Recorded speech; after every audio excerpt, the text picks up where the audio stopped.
Berapa kali saya acara, biasanya saya nggak sempat ikut maulid. Nanti bapak-bapak nggak usah seudon sama saya pak ya. Ini Ustaz Anwar kayaknya udah pindah aliran katanya. Enggak pak, sama sekali kan. Kebetulan ini saya ngikutin MC-nya. Sebetulnya kalau saya ikut maulid juga bisa aja. Cuma nanti nggak ada tausiah gitu aja pak ya. Jamaah sekalian yang dimuliakan Allah Subhanahu wa taala, dalam Islam ini kita diperintahkan oleh Allah dan Rasulnya untuk senantiasa bersyukur. Tasyakur bi ni'mah, dan satu diantaranya bentuk rasa syukur kita adalah kita menampakkan rasa gembira karena kita diberikan oleh Allah. Dan tidak ada nikmat yang lebih agung, lebih mulia daripada nikmat kita diberikan teman ataupun saudara yang beriman. Jadi kelahiran putra daripada Mas Yanto ini menjadi sebab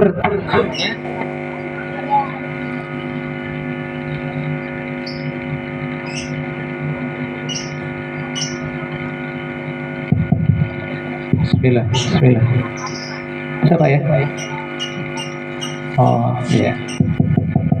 Ini mic-nya ngajak gelut ini Pak. Apa sudah aja Pak ya? Udah Pak ya? Siap ya? Oke, Bismillah. Sampai hilang ilhamnya saya. Sampai mana tadi Pak yang ngajinya Pak? Lupa saya. Masya Allah.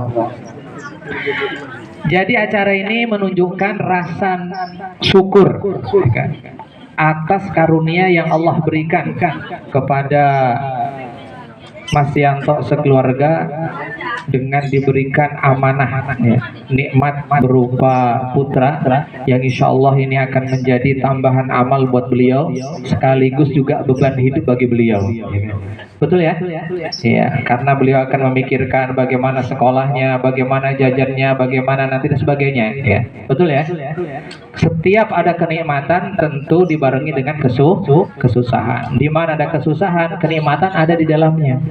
Dan dunia itu isinya seperti itu, ya kan? Bahkan menanti-nanti bertahun-tahun belum diberikan momongan sebagaimana Nabi Ibrahim alaihissalam, masya Allah, sekali lahir langsung Nabi Ismail alaihissalam, Nabi Zakaria bertahun-tahun, sampai istrinya pun pernah divonis bahwa istrinya tidak mungkin bisa melahirkan. Kalau istilah kedokteran sekarang mandul. Tapi kuasa Allah Subhanahu wa taala, ternyata Nabi Zakaria yang sudah sangat tua renta sepuh, istrinya pun kalau bahasa kita tidak mungkin ya, tidak mungkin melahirkan kan.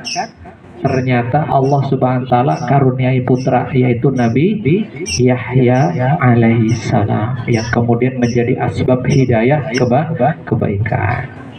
Saya sebetulnya cita-cita pengen punya anak itu 25 Pak. Cita-citanya itu dari satu bibit. Kalau 4 tinggal ngalikan aja Pak ya. Jangan ketawa-ketawa Pak. Pengen kan? Tapi nggak berani. Jangan. Saya tidak menyarankan Anda untuk melakukan perkara yang Anda tidak kuasai, termasuk diri saya. Yang aman itu satu, dua atau tiga Pak? Kampanye lagi, astagfirullahaladzim. Di acara Keko sempet-sempetnya kampanye. Aman Pak ya? Di Blok H aman, insya Allah semuanya diberkahi oleh Allah Subhanahu wa taala. Amin. Pokoknya Bapak kalau sedang syahadat maka ingat guru-guru kita biasanya bilang apa?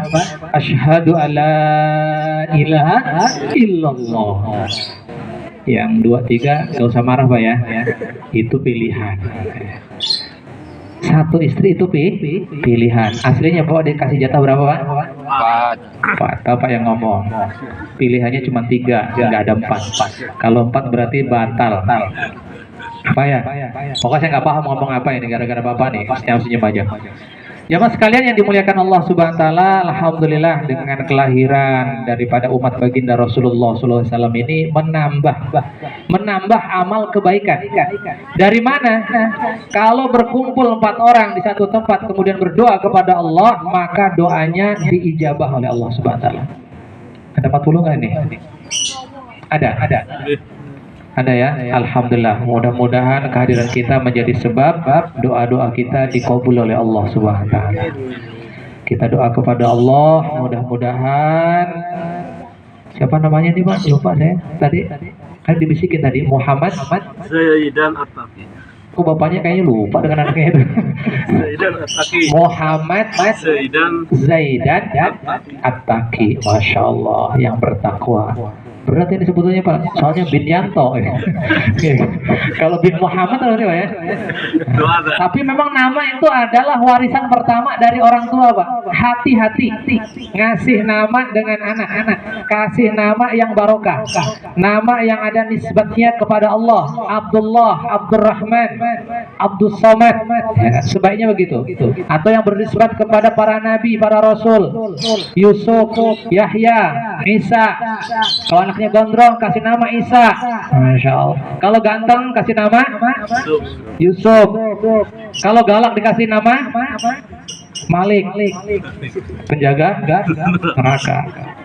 Nama yang terbaik, ya kan? Nama-nama yang dinisbatkan kepada Allah. Kelak di yaumil kiamah, di akhirat, yang pertama kali dipanggil yang punya nisbat dengan Allah. Abdullah masuk surga. Abdurrahman nantinya begitu Pak. Muhammad Zaidan At-Taqi masuk surga. Bapaknya belakangan. Karena absennya Pak Yanto. Sampai malaikat bingung. Kenapa ya? Maka sunnah ulama-ulama kita, guru-guru kita ya, nama aslinya kadang-kadang beda dengan nama panggilannya ya. Ki Ahmad Dahlan namanya Darwis ya kan, diganti. Dan biasa para ulama mengganti nama. Jadi kalau Bapak nanti pas haji atau umroh ketemu syekh dan sebagainya, nanti masyayikh kita Bapak sunnah untuk mengganti nama yang terbaik. Kemudian nama ini adalah bagian daripada doa. Maka cari nama yang dari Al-Qur'an kalau bisa. Ya kan? Nama di Al-Qur'an banyak. Bisa Sulaiman, bisa Yusuf, ya kan, bisa Daud. Nama-nama yang diridhoi oleh Allah Subhanahu wa taala. Pak, nama anak saya dari Al-Qur'an. Siapa? Pak, Alfil. Gak bisa, itu gajah Pak. Saya punya anak namanya siapa? Al-Baqarah. Masya Allah. Lah ini namanya siapa? Pokoknya saya pengen viral anak saya. Beda sama orang. Saya ambil anak saya dari Al-Qur'an, namanya Fir'aun. Masya Allah. Jadi dilihat-lihat juga Pak, makanya pentingnya kita ngaji ya kan. Jangan sampai kita dengar sepintas kalau bisa nama dari Al-Quran ternyata namanya tidak sesuai. Disesuaikan, karena nama ini adalah doa dan warisan pertama yang diberikan oleh orang tua. Ada istilah tuh anak-anak muda Pak, apa artinya sebuah nama? Namanya codot, Masya Allah, blekecot, apaan ini? Ya Tong ya. Ini akan menjadikan sebab sifat-sifatnya ini akan berpengaruh. Saya punya guru namanya Khalid Umar, Masya Allah. Orangnya galak tuh, beliau muridnya Mbah Hasyim Asy'ari sebetulnya. Ayah daripada Kiai Zeron, lulusan dari Termas Pacitan itu, tempatnya Kiai Dimyati. Jadi karena beliau itu namanya berat, Umar sama Khalid itu pendekar semua Pak. Dan itu ternyata dibawa dalam sifat sehari-hari. Kalau ngaji gak didengerin, itu meja melayang Pak. Ya kan? Untung namanya Anwar Afandi, agak mendingan Pak ya. Coba kalau belakangnya pakai Al-Bantani, bisa melayang ini meja Pak. Nah jadi jamaah sekalian, akhirnya beliau dikasih nama biar lembut, jadinya Mahmud. Jadi Mahmud Khalid Umar. Jadi bapak-bapak yang namanya kok kayaknya dibawa ibadah ya kan, agak berat, ini jangan-jangan namanya salah. Saya pernah ketemu Pak di Boyolali, mohon maaf ini ya DKM Boyolali gitu. Saya ketemu sama Mbah sinten Mbah Asmone. Kata dia, kalau nggak salah saya sampai 3 kali, takutnya saya budek. Sinten Asmone Mbah? Kletong. Lu kok kletong Mbah? Akhirnya saya nanya sama anaknya, coba lihat KTP-nya. Tai kebo. Dia katanya Mbah Kletong. Tai kebo. Asli di KTP Kletong, Mbah Kletong. Jadi waktu lahir itu ibunya lagi ngurus sapi, terus pas lahir itu si ibu itu pas kena tai kletong itu, jadi Mbah Kletong, Mbah Kliwon, Mbah Jumat, Mbah Senen, ya kan? Boleh-boleh aja, kasih nama aja, apa saja boleh. Tapi nama ini berpengaruh kepada amalan seseorang. Yang terlanjur namanya kurang bagus dan sudah di KTP, ya kasih. Nanti habis ini akikoh lagi Pak ya.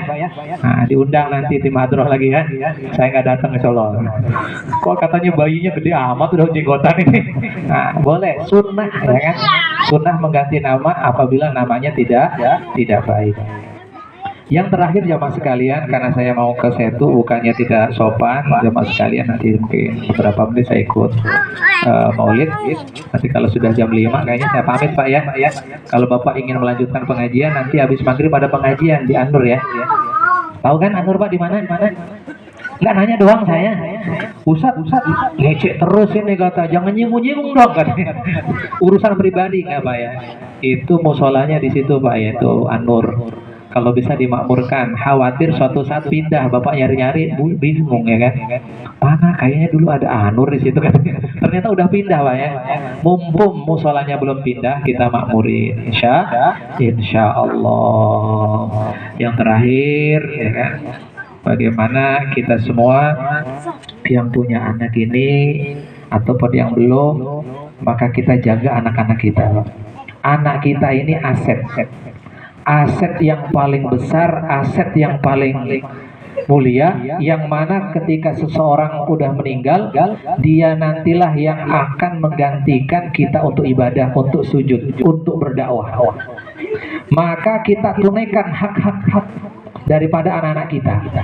Hak yang terbesar adalah kita didik pendidikan anak kita dengan pendidikan akhlak, pendidikan agama. Saya teringat dengan ceramahnya seorang dai sejuta umat, Kiai Haji Zainuddin MZ. Otak boleh Jerman, otak boleh Amerika, tapi hati tetap Mekah. Ya kan? Belajar apa saja, sains, teknologi, ya kan? Ilmiah apa saja, biologi, kimia, fisika, semuanya dipelajari boleh. Keahlian aja boleh. Dia mau jadi jungkir balik ya kan? Terjun jadi pilot, jadi astronot boleh. Mau ngebor bumi boleh. Tapi ingat, setinggi apapun kita dalam urusan dunia, kita akan jatuh juga ke bumi, yaitu ke kubur. Dan di kubur nanti kita akan berhadapan dengan Allah Subhanahu wa Ta'ala dengan amal-amal kita. Orang tua yang paling merugi adalah orang tua yang dia dikaruniai putra, dikaruniai anak, tapi anaknya tidak bisa menuntun dia ke dalam surga. Inilah serugi-ruginya orang tua. Bukan orang tua yang rugi itu kalau anaknya nggak jadi dokter, nggak jadi insinyur, nggak jadi pengusaha, enggak. Orang yang rugi siang dan malam dia kerja banting tulang demi anaknya, sampai nyekolahkan, sampai ngutang-ngutang, cari utangan demi ngasih makan anaknya, nyekolahkan anaknya. Ternyata anaknya nggak bisa doa apa-apa, rugi. Makanya anak kita yang masih kecil kita bacain doa banyak-banyak, biar dihindarkan dari zina, naudzubillah kata para ulama, biar anak-anak kita dijaga oleh Allah dimanapun dia berada. Setiap kita nyuci pakaiannya kita baca surah Al-Qadar 1 kali, inna anzalnahu fi lailatul qadar, itu dibaca. Makanya saya nggak setuju sebetulnya Pak, ibu-ibu ya kan, karena pusing nyucinya pakai laundry itu Pak ya. Laundry itu masalah kadang-kadang ada orang Batak ya kan, ada kadang-kadang orang Ambon ya kan, agak doa nggak apa, campur lagi yang najis yang suci ya kan. Akhirnya pakaian keluarga kita campur dengan perkara yang najis. Kalau bisa kita sendiri yang cuci. Ibu-ibu juga merasa ini alhamdulillah saya dikasih anak ya kan, udah menyusui, udah mandiin, udah ngasih makan, pahalanya berlimpah. Tidak merugi yang punya anak banyak. Bahkan Rasulullah nanti berbangga-bangga dengan anak-anak yang paling banyak anaknya, nanti yang paling di depan berhadapan dengan Rasulullah SAW. Terus yang nggak punya anak gimana? Yang nggak punya anak gimana Pak? Aduh kasihan dong ya Ustaz Anwar nggak punya anak ini. Masya Allah. Yang nggak punya anak, yang ngedidik anak-anak saudara-saudara seiman, sehingga nanti dia akan mendoakan dan memberikan kontribusi di akhiratnya Allah Subhanahu wa Ta'ala. Insya Allah. Berhubung sudah dilirik-lirik sama tim hadroh, lama amat katanya. Cukup.